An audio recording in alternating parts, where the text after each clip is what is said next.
It's hot. Welcome to the show. My name is Charlton with Big C. This is Charlton and Big C Sports every Monday through Friday at 5 o'clock p.m.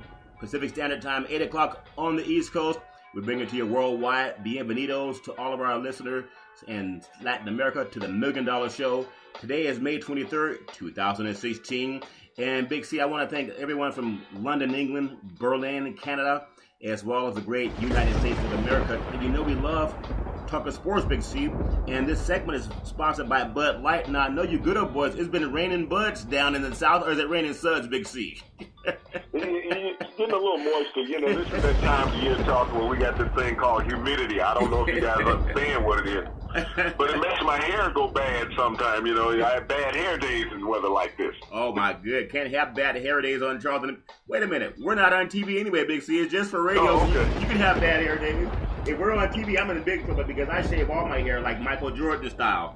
But I think someone who shaved before Michael Jordan, was it Lou Gossett Jr.? He shaved before Michael Jordan. Who are some of the other great African-American men that had good-looking heads like mine, Big C, and yours, and they also shaved too? There was a guy on the, I think he was on the Under Armour, is it Armour? What's it called? They put it in your refrigerator to make it smell good. Baking soda. The guy on the baking soda. Under Armour baking soda. Yeah, baking soda. He had a bald head also, Big C. So hello to all you good-looking bald head men out there, Charlton and Big C show. How's it going, Big C? The leader in that, Charlton, was a man named Godfrey Halder who used to play in the 7-Up commercials, the Uncola. Oh, yeah. You know,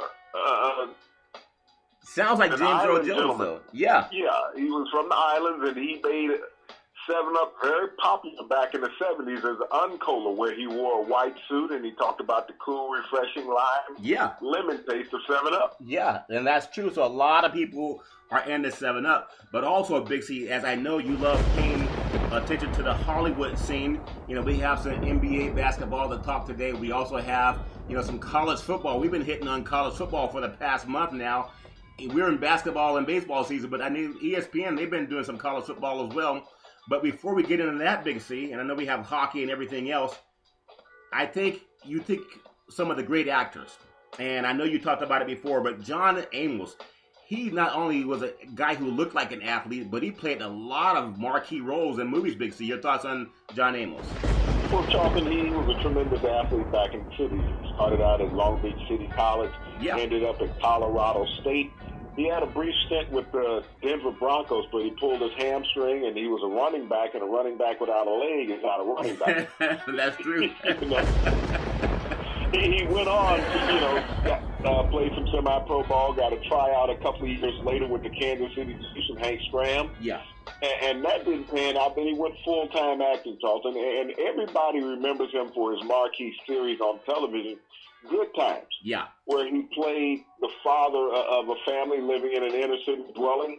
Yeah. And his son, JJ, in that movie, an aspiring artist. Yeah. But John Amos, had a plethora of roles in television. He did a stint on the Archie Bunker show, Charlton, also the Mary Tyler Moore show. But in the movies genre, his main key role was in the miniseries Roots, the Alice Haley series. Yeah.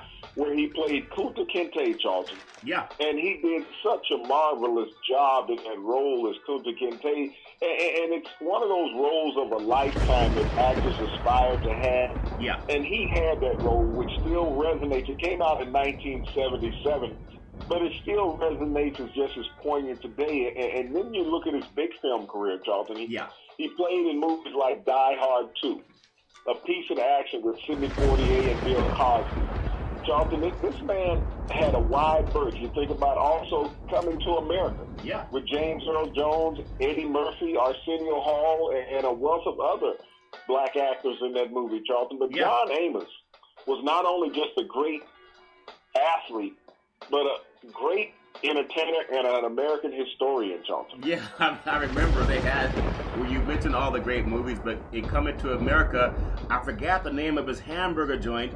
It was called McDowell's, and his competitor was across the street with the Golden Arches. McDowell's hamburger. And I tell you, it was so greasy, but not as greasy as those Jerry curls that Arsenio had when they sat on his couch. I think the girl that Eddie Murphy was trying to date, they sat on the couch and they all left the Jerry curl streak. I remember that because I used to have one of those too back when I was 16, Big C. I know you guys don't wear them down in the South. Wait a minute. I think a couple of good old boys from Alabama, they still wear the Jerry Curl, Big C. Is it still good down in the South, Big C? Well, Charlton, when you think about it, they really don't get out much. So, they don't see much about it. There's a few back rows back here that don't get, for television. You know who's imported the Jerry Curl more so than the people who made the spray was the clothing cleaners. All the cleaners had the steady supply of customers when the Jerry Curl was popular, Big C, back in the day. So thank goodness we've kind of progressed at least past that. But some of the things talking about today, Big C, I know the NFL, they just had released by Outside the Lines, and ESPN had it on earlier today. They had Stephen A. Smith and Teddy Bruscher's on there. And they were talking about a congressional report that was just released today. And it stated that a half dozen top NFL health officials tried to influence the concussions and all the stories that came out about concussions and CTE. Now, the NFLPA president, DeMaurice Smith, they are still saying that the NFL is not being 100% transparent when it comes to protecting players. Do you still think that's an issue, or is it just two sides fighting each other, Big C? Well, I like the way you opened that up, Charlton, the alleged bribery. Yeah. You use a pretty word for bribery. Is that what they call it? Okay. yeah, okay. But, anybody who wants to say that concussions have not been prevalent in professional football, college football, high school, and youth football, Charlton, over the decades, is just a straight-out liar. Yeah. I mean, there's not a former player anywhere who played any length of time who did not suffer a concussion, Charlton. It's almost an unwritten rule that you had to suffer one. Yeah. Because if you look at the violent contact that football has incurred over the decades, and for years, especially on the professional and college level, you employed players, and I guess in college you took free labor. But you don't use the word employed when it comes to players. That's illegal, Big C. As wedge busters, okay? Yeah. And wedge busters were players who went down on the kickoff, who went down on the punt coverage, and just ran into this four-man wedge as hard as he could. Yeah. Now, about 80% of the time after that play, you had someone walking away with the remnants of a concussion, Charlton, and football knew this. Yeah. But they practiced that particular play. Guys would make teams based just on that, going down being a wedge buster. Yeah. So the NFL has fought really hard over the decades of building its brand. Roger Goodell is always talking about protecting the shield at all costs. This is the reason why he's still fighting Tom Brady in court. Yeah. Protecting the shield at all costs. If you have to hide things, you have to hide things, but the shield has to be clean. It's like when they lost the lawsuit against the rival USFL back in the mid-'80s, Charlton. Donald Trump. And the Donald Trump's involvement. But the USFL was only awarded a couple dollars out of this whole scenario. Now, right. The lawyers made $12 million, okay, in that lawsuit. The lawyers got paid $12 million. The league got $3. Yeah. Now, and so that's how it is now, Charlton. The way they treat players, trying to hide these head injuries and trauma. And it's not just NFL. The NFL gets pointed out, okay? The NFL is just the big brother of everybody else who is doing this, but they're the deepest pocket, so everybody points at the NFL. Yeah. But, my major concern, Charlton, is in the youth leagues. Oh, yeah. Because they don't have the protective nor the medical awareness and treatment that the NFL. NFL has the highest medical and treatment standards of all professional sports. Yeah. But when you get to the youth level, Charlton, where you have millions of players, not a few thousand, millions. Yeah. And so where's the medical coverage and research not come to help them? It's not. And so you have a lot of damaged goods before they ever get a chance, Charlton, to grow up. Yeah, and Big C, that's a very good point because everything, Ronald Reagan had this thing called trickle-down economics, and everything that happened at the top, it was supposed to trickle on down to the bottom. And speaking of trickling down economics, this segment is also sponsored by your Northern California Cadillac dealerships, the standard of the world. Go out and see the all-new Cadillac Escalade. And when you go down and test drive it, tell them that Charlton and Big C sent you. Now, Big C, the thing that really stands out, we all thought the CTE report was over because You know, they had all these arguments over the past couple of years, especially because of Junior Seau and then so many other players. I think Mike Webster that played for the Pittsburgh Steelers. Will Smith did that movie Concussion, and that really shined the light on what happens with the NFL. And it's a great sport, and no one's trying to tear it down. Just like making a car better and safer, you want to make it better and safer.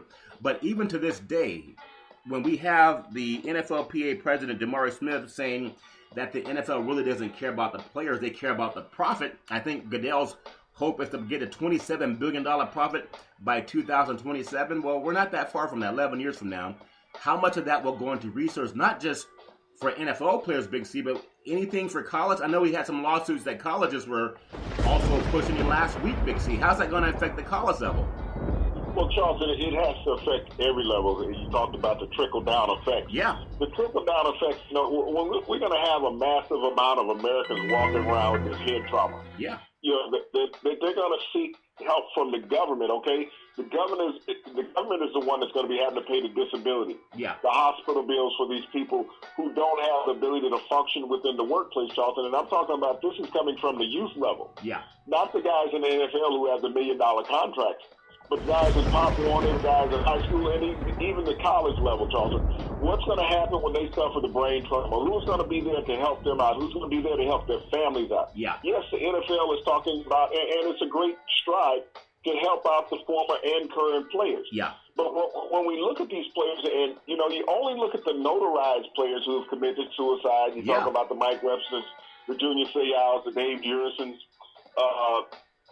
These players, you know, because they played at a high level, they were all pro, they get notoriety. Yeah. Charlton, there's been dozens of other players that have played in the NFL that have lost their lives. Justin Strelzik, who played offensive line with the Steelers, who got in a high-speed chase with the police and went head-on with a tanker truck. Yeah. There's dozens of players in these situations you think they seem innocent, but they have come from CTE and brain trauma, Charlton. Yeah. But they go unwarranted because they're not a star player. You know, as America, they only recognize the star players, Charlton. They're not worried about the also-rans, the lower-tier players. Yeah. It's the guys that you see in the starting lineup, not the rest of the guys who have to go out there and take a beating. Right. And that's how this situation has been treated, Charlton. Yeah. It's a star level. It's not about the layman player, Charlton. It's about the stars. But it's about everybody. If the NFL wants to get it right, and you talked about the $27 billion, what's wrong with peeling off $7 billion, Charlton, for the Veterans Fund to help them medically, financially? I remember the great tight end John Mackey, who died in a nursing home and could not get any assistance from the NFL. Now, Charlton, he was the first tight end to make it to Pro Football Hall of Fame, okay? Yeah. But he died broke, and he died in a nursing home without any medical coverage or any assistance from the NFL. That's what the NFL has done. It has turned its back on its veteran players. When Roger Goodell talks about protecting the shield, you have to protect those who built the shield, Charlton. Yeah, see, and that's a great point, too, because the cynic and some people might say, even though we love football, it's the number one sport in America, but people would say, well, no one's forcing these players to play the game. It's actually a blessing financially to play the game. But that's okay, because even if you work for a company and you have some issues with the workforce, it could be some type of asbestos or whatever, even though you volunteer to work for that company, you still deserve the right to be protected and feel safe in your work environment. And speaking of being safe and protected, this segment is also sponsored by your Northern California BMW dealers, home of the ultimate driving machine. Go down and test drive from the 1 Series all the way up to the flagship 600 horsepower M7, also known as the 760 Li. And when you test drive it, tell them that Charlton and Big C sent you. Now, Big C, just some breaking news that came out that Draymond Green, he will not be suspended for kicking Steven Adams in the groin. And I agree with that, because people complain that Adam Silver was taking too much time. Well, we do want people who are thoughtful. Just like President Obama, he's thoughtful. You think about the repercussions of what happens if you suspend a player. Now, you may disagree with me on this, but I think there's so much flopping in the game. But the game is also a very physical game. It's not like back in the days in the 60s and 70s when players didn't touch each other. Players are very physical now, and oftentimes you're going to have players kick. I think Karl Malone was one of the most notorious at going up for a rebound or a basket. He would also kick his leg out. he wasn't trying to hurt people. Some guys, they're just trying to create some space, Big C. Does that make any sense at all, or do you disagree? Well, you kind of knew what players were going to do when players swung elbows. There were certain players when they got a rebound, they would swing an elbow, and everybody knew to stay out of that wheelhouse. Yeah. So, I mean, when you look at the game, and we've talked a lot about it, Charles, about this instant replay. If you're not going to use it on everything, why use it at all? Right. You can go back and say through replay that this was an egregious act. But this will also happen in the flow of a play, Charles. Yeah. Where players do that all the time, where their legs go up in there. How many times do we see players falling out of bounds, all the their time, legs when someone comes at them? All the time. You talk about Pandora's box. Yeah. So the officials and Adam and Silver have to be very careful about how they want to police things. Yeah. Are you going to let the game flow? Are you going to segment out things and say this we're going to suspend somebody for, or we're going to fine somebody? When you look at the contact in an NBA game, yeah, the NBA is a contact sport. Football is a violent sport, okay? Yeah, that's true. But there's contact all the time in the NBA, and the fouls that we see called in the game are the ticky-tack situations. Yeah. They don't call the real fouls in an NBA game. They only call the ticky-tack stuff, Charles. You know, it's almost to the point where, and it doesn't matter what team you pull for, because I love all the sports, and of course I like to see the team that I've watched growing up win. That's Golden State, but I'm really not partial to Golden State. But I will tell you this, I remember what's called the Jordan rules, and I never lived in Chicago, but I've been there a couple of times, and I love watching the Bulls play when Jordan had the team on top. But there was something called the Jordan rules, where you really couldn't touch him because he would always get the benefit of the doubt. I remember guys like Charles Barkley, Shaquille O'Neal. If anyone could complain about being harassed and bumped, it would be Shaq. But Shaq was so big, it really didn't bother him. But he felt pain too. He just never retaliated, Big C. I think the thing with Adam Smith, I think maybe he played a little bit. Everybody wants to be an actor. We talk about acting all the time. Ginobili's one of the biggest floppers I've ever seen for San Antonio. Now, I'm not saying that Adams is acting, but I just think that sometimes players try to goat the officials into calling things their way. I mean, everyone gets kicked in that spot every now and then, but I don't think Draymond's a dirty player. I think he's just an aggressive player. But there were times Steph Curry got knocked to the ground quite a bit. No fouls called. Everyone can look at it their own way, Big C, but I'm so glad that Silver didn't have, and whoever, I think it was Hornacek, I may be wrong about the name, the guy decided what's going to happen, but I'm so glad they're letting the players earn it on the field, Big C. I think that makes sense to the NBA. Your thoughts on that? Well, Jeff Hornacek is the individual you're speaking about. He was a hard-nosed player with the Utah Jazz for decades. Yeah. And along with John Stockton in the backcourt there, and you spoke about his other teammate, Karl Malone. He played with Malone. He saw the kick personally. and so, and plus he played with one of the giants of the NBA, Mark Eaton, who they had, who was about 7'4", 7'5". And so when you talk about these humongous players taking a physical beating every night, and Shaq was one of those where they said, well, he was so big that, it really didn't alter his game. Yes, it did. Yeah, the great Kareem Abdul-Jabbar would leave the games with scratches and abrasions all the time because people were draped all over him because they couldn't stop him if he didn't want to be stopped. Yeah. But this game has been a physical game over the decades, Charlton. And when you sit there and you take the contact out of the game, you watch a player trying to go down on the blocks. Yeah. When he's trying to back another player down. There's so much physical contact, you don't know if that's an offensive defensive lineman going at that time. Yeah. But the NBA really has to let the game go. You can't alter the game taking the physicalness out of the game. Then you got to take the fake fouls out of the game, Charlton. So, Adam Silver and Jeff Hornacek made the right decision with no suspension. Yeah. Let the games be played. We're in the Western Conference Finals. Yeah. Let it play out. Oklahoma City has a 2-1 advantage. Don't take this away from the fans of the NBA saying we're going to sit a player down for a game or two. Well, see, I agree with that so much, Big C. We had the issue with baseball just last week when we had Odor hitting the player in Toronto, and Batista, and that was obviously a sucker punch. Now, that to me is egregious. That's something that would call for an ejection. If Draymond had punched the guy with his fist, I can see, you got to be ejected from the game and suspended by the league. But that's not what he did. Well, I really don't know if he wanted to punch Steven Adams. That's a huge man. That's That's 7 feet, 300 pounds, a grown man right there, and you really don't want him retaliating when you throw a punch. But as you said, Big C, the way you guys are taught to play football, you defensive linemen, that's an equalizer. Whether you're 6'7" or 5'7", when you get punched in the manhood, sometimes it brings you down to earth, Big C. Is that what you told me? I think you good old boys play that way. At one point, Charlton, he looked about 3'7", 3'8" down there on his knees. So it was beyond an equalizer. He took him down to his childhood. Now, I've known guys, and it's happened to me, where you get hit in that spot. You got to go get it breathing for about 2 to 5 minutes. This guy, he walked to the edge of the court, to the other end, and shot a free throw. So what happened in the minute or two that he was between being hit and shooting his free throw?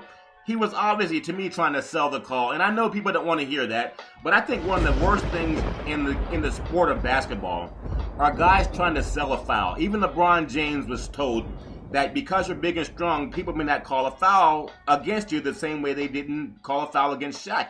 But if you want to get the call, fall to the ground and sell the call a little bit. I think he did that last year in the finals when he flung himself off the court and his head hit a camera guy, Big C, and he actually lacerated the back of his head. Well, you can't tell me that when I watched that play over and over again, he was not thrown to the ground. He kind of flung himself to get the call. Now, I know a lot of people don't want to see that. He looked like a triple jumper on that play. He thought he was John Amos. I thought it was a track and field event because not only did he take one leap, he takes both feet and planted and then runs. Yeah. It's like, okay, the dramatics that went on here, I thought he was working for a nighttime Emmy. In that scene. But, LeBron James, and he was pushed by a little guard from the Warriors. Yeah. So everybody understood that he faked it. But, the dramatics was so great. He was LeBron James. Officials gave him the call. Yeah. But he didn't realize he was going to go injure himself either in that play. Exactly. And so, but he's getting $1 billion. So, I want $1 billion too, Big C. I know that you want the $1 billion too. So, LeBron James will always be on your side if you want to make a donation to Charlton Big C Sports. But Big C, I just think that's so important because what Silver did not allow happen, and this is why it took so long, there was some talk about should they or should they not. You destroy the integrity of the game when you let people who sit at home or you let people who sit in a studio somewhere in New York City decide what's going to happen on the floor by taking the player out of the game. And I'm just glad that they had better heads prevail because the game is a physical game, but I don't know what happened to Golden State. It's as if after that play happened, they kind of get off guard. They went to the tank. They didn't even play. They didn't even look like the team that won 73 games, let alone the team that beat OKC in every game in the regular season. However, they won by 27 at home, lost by 28 on the road. So one game is just a game. I think they'll come out and tie this series coming up tomorrow, Big C, just because they have to. Even though they still have a chance to win the series if they lose, go down 3-1, I think they'll come back and play the way they're supposed to be. Big C, your thoughts on that? Well, this is a team that's looking kind of tired in a way, Charlton, from what I've observed. Yeah. They had a long run during the regular season. They set the single season win record. They came out in the playoffs, guns a-blazing. But, when you look at their true leader, Steph Curry, he has not been healthy at all in any of these playoffs. He had the ankle against Portland. Yeah. He's had the elbow, and that ankle still bothers him, Charlton. That's not over with, and the knee. Yeah. So he has not been healthy. So when you talk about his mobility, his rising ability, then he injured the elbow, and they sit there and say, well, it doesn't bother me. Yes, it does, Charlton. It bothers you when you get that type of fluid buildup on a joint. And I think most people who watch sports have had at least a sprained ankle. Yeah. And know how difficult it is when you have a sprained ankle. Now think about it when you got to run up and down this hardwood at night. Oh, yeah. That type of scenario. And that's what happens with professional athletes. You have sprained ankles, you put tape on it, you put some hurt no more ethyl chloride on there, to take down the swelling. Wait a minute. Did you say hurt no more? Because if you hiding some stuff that they put in moonshine to hurt no more, I want you to send some of that out to California so I can rub that on my body too, Big C, okay? What the world is hurt no more? That's what we used to call it when they played. And they used to show this on the sidelines in NBA games, a decade and a half, 2 decades ago, where they had this little silver canister where they would spray on the area that was affected and it would numb the area, Charlton. And so, players did that for a long time. But, there's many of agents now that you can use to help the body heal or even play at a high level when it's injured. And, Steph Curry is going through that with the amount of surgeries he's had the past 3 years, Charlton. Yeah. But these injuries, they compound themselves because you don't get a chance to get healthy. Yeah. So night in and night out, you're out running on the injury. Yes, he's a tough little man, but it still bothers him, and he hasn't been 100% probably in the last 3 years, Charles. So you're saying Steven Adams, instead of complaining, he said order some Hurt No More and spread that. But he called his Batman and Robin, Big C. So Hurt No More for all you men out there who suffer from Batman and Robin issues. If you heard Steven Adams, I never heard of Hurt No More, Big C, but maybe I'm gonna go out and get me some of that. And speaking of Hurt No More, this segment is also sponsored by your Northern California Ford dealer, home of the all-new F-150. They build it Ford tough. You can only get it new at your Northern California Ford dealer. And when you go down and test drive it, tell them that Charlton and Big C sent you. Also sponsored by BeneathHisWingsFoundation.org. You can make a donation. Our donation today is easy, it's fast, and it's secure. And you can tweet out to Cynthia Evans at CYNN Entertainment. When it comes to promotions, she's the best in Northern California. Let her know that Charlton and Big C sent you. So also, Big C, just another thought on tonight's game. I know everyone's talking about OKC and Golden State and how that game got out of hand. But Golden State's never lost 2 in a row. I don't see that changing at all in the playoffs. But Toronto, when they play up in Canada, they're a different team than what they play on the road. Remember, they played a 7-game series against Indiana and Atlanta, and Miami, and now they were kind of winded going into Cleveland. I still think Cleveland's going to win this series 4-2, but very impressed the way Toronto responded. And their crowd, their fans are amazing, the way they have about 20,000 people outside the stadium, Big C. Well, Jurassic Park is one of the greatest fan dwellings, Charlton, in all of pro sports, outside the Air Canada Center in downtown Toronto. Yeah. But, these fans, when you think about the Canadian fans, and if you go back to the 90s when the Toronto Blue Jays won back-to-back World Series, the fans were just phenomenal in that city. And the NBA coming into Toronto, everybody knows that they've had the Toronto Maple Leafs, which is one of the original 6 teams in the NHL, even though Canada did not have a team in search of Lord Stanley's Cup this year. But the fans in Canada have been genuine. When you look at the following, they supported this team since its infancy back in the mid-90s. Yeah. When the Toronto Raptors came into the NBA along with the Vancouver Grizzlies, who have now transplanted into Memphis. Yeah. Toronto has stayed, the fans have stayed, and they've been rewarded with a team that won 57 games this past season. They just happen to run into the hottest team in the NBA right now, Charlton, in the Cleveland Cavaliers, who have spun off 11 consecutive wins. Yeah. And so it's hard to beat a juggernaut like that. But they'll give it all in that game back in Toronto.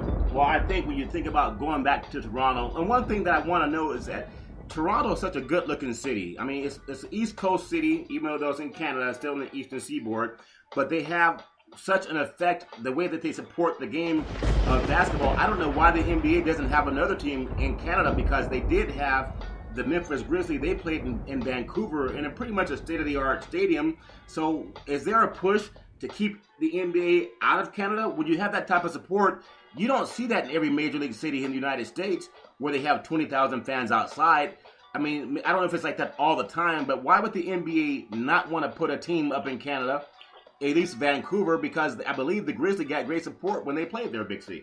Well, Charlton, what it comes down to is television rights. Now, there's a marketing agreement between the states. Yeah. It's hard for the U.S. to go in and broadcast live games out of Canada. There's so much that they have to do. It's not just a broadcast issue, but it's a government issue also because of air rights. And so that makes it difficult. That's why you don't see a lot of Toronto Blue Jays games on television.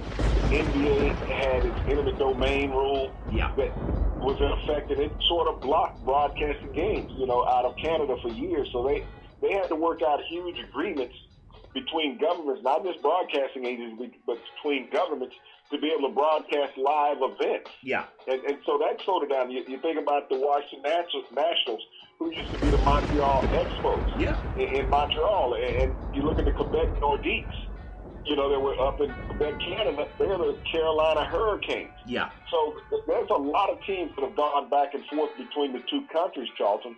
But, it comes down to broadcast. Where could you make the money? And if you couldn't flee broadcast out of the country, it wasn't an economic advantage for your league. And so that's forced teams to move, Charlton. Well, I know in the NHL we have the St. Louis Blues and the San Jose Sharks. And that series right now, it looks like it could be either team just tied at 2. In Tampa Bay and Pittsburgh, that series is Lightning 3-2 in that series. But I'm telling you, when I look at what happens in the world of sports, we cover everything from college football to Major League Baseball to soccer, hockey, MMA, all the fighting and boxing. Just one sport that I know you love. I love boxing as well. And I look at Conor McGregor, who's a UFC guy that lost to Diaz, but he made I think $10 million for being choked out to Diaz. But this silly talk of him wanting to fight Floyd Money Mayweather, number one, it won't never happen because. Hold it, Charlton. You just said Floyd's name. Floyd Money Mayweather. Okay. You said maybe it will happen. What's silly about money? You know, Conor McGregor's no fool. He might have got choked out, but he understands millions. Okay. If he can make $10 million getting choked out, he can probably make $40 million getting punched out. Okay. No fool. Okay, that's funny because the style is, are they going to fight MMA or would they fight boxing? We know if they fought MMA, McGregor would probably have the upper hand on that. If they fought boxing, of course, you have Floyd Money Mayweather would beat him. But Mayweather said he won't take the fight for less than $100 million. Hold on. Let me tell you something. Let me tell you something that happened when you were probably a young fella and stuff. You know. Well, hurt? Is it hurt no more? You know, no. The greatest fighter of all time, Muhammad Ali. Yeah. Had ventured into this about 1973, 74. Yeah. Well, he fought a kickboxer, from Japan. So this is nothing new. So, and Ali didn't get knocked out, and Ali didn't knock the other man out because their fighting styles are so different and aggressive. And you got to understand, Mayweather's not going to get close to McGregor, okay? Right. He's not going to take the chance of getting hurt. So this is going to be more of a sparring match if it ever comes off. But it has happened before. The two styles are so contrasting is that it's hard to figure each other out. But either one is going to hurt the other. But McGregor, I look at it, would have the advantage over Mayweather because all he's going to do is try to charge him and grapple him and get him to the back. Are you saying Mayweather might need to order some of that hurt no more you guys make down in the South? He's going to need some hurt more because if he gets his hands on him, it's all over. In this final segment, that's so funny. This final segment is sponsored by United Labor, $100,000 life insurance, no medical checks, and tweet out the Charlton Big C to find out how. And also by Goosehead PNC, we beat about 99% of the people in competition when it comes to property and casualty insurance, and make sure you tweet out that Charlton and Big C sent you. Now, Big C, I know in the final piece that we'll talk about, you talked about exhibition. You talked about people acting. You covered the great John Amos. I didn't realize how many great movies he was in, all the way from Roots to Coming to America. He worked with the great Sidney Poitier, Bill Cosby, Eddie Murphy. I mean, he's done some of everything, even the great Archie Bunker. But one of the great things that's happening is this world of college football that's coming up. And about the next minute, how hyped are they about the Alabama and the USC football game? Because I know when we looked at some of the last year's final rankings before the bowl series happened, we had Clemson was actually they were number 1 at the end of the season. They were 12-0 before they lost to Alabama. And then Alabama went in number 2. There was Oklahoma, Iowa. We saw Iowa get blown out in the Rose Bowl by Stanford. But any thoughts on how college football is shaping up in the South Big C? I know LSU is going to be strong this year as well. Well, when you think Alabama, they always bring in one of those lesser teams for that opening game, to get ready for the real season. So it's no different this year, bringing that team in from the West Coast, that week just out there, and bring them back. I told you Lynn Swann came back. Lynn Swann came back, and from what I understand, not all makes sense. He ordered a lot of hurt no more to give out to the Alabama football players because he understands some things that you understand, Big C. Well, he understands that this is not a game that's going to be a real challenge, so they won't be hurting when this game is over. But when you look at football and the growth of college football, Charlton, across the country and in all the regions, it is a marvelous part of Americana. I think this is one of the true things America comes together about. I mean, everybody knows that the NFL owns Sunday. Yeah. But college football, Charlton, owns the rest of the days of the week. Yeah. And it's one of those things that galvanizes communities, states, and everything. You root for somebody. It's like in the state of Alabama. Yeah. There's 2 colleges. There's Auburn and Alabama. There's nothing else. Yeah. You're either on one side or the other. And that's how I looked at it. If you look at the state of Michigan, where you have Michigan and Michigan State. Yeah. That's all it is. That rivalry, even though you have other Big Ten schools in those regions, Charlton, it comes down to that. Families are divided. Houses are divided because of those scenarios. Yeah. But we all love college football. It is true excitement. When you look at a stadium on Saturday afternoon, Charlton, the heighten of excitement, the noise level. Yeah. This is what you appreciate about the game. And we talk about these young men who have been playing for free for decades, and they're going to have to find a way to go in and pay them some money legally because they've been playing for free for decades now, okay? Yeah. So they have to find a way to get them more than a Happy Meal at McDonald's. Maybe they'll get them some hurt number and Big C. If they give them a hurt number, they'll realize the pain of not being played will go away. But the last 30 seconds, I think the thing that took this game so long to happen, and this is just talk on the West Coast. The last time USC went down to the Southeastern Conference, I think they shut out Auburn. It was 23-0, I believe. And they also beat Arkansas, I think 50-14. And they beat Arkansas at the Coliseum 70-17. Well, I've heard that. Them trick plays out on the West Coast. Y'all, they didn't play real football. They're out there with all that trickeration. Well, Nick Saban saw some of those tapes also when they went down there and beat the great Bear Bryant, and that's why he kept backing off playing USC. But now he realized those guys were under Pete Carroll, so he decided he would schedule that game, Big C. And speaking of Pete Carroll, that's that high finance team. Exactly. Families to get houses and stuff. Hey, my bad. Though speaking of getting houses, Big C, every Monday through Friday at 5 o'clock p.m. Pacific Standard Time and 8 o'clock p.m. on the East Coast, you can listen to Charlton and Big C Sports. We bring it to you real talk. We love talking sports. And we also thank you for listening in. So we thank you, we appreciate you, and we hope you have a super fantastic day.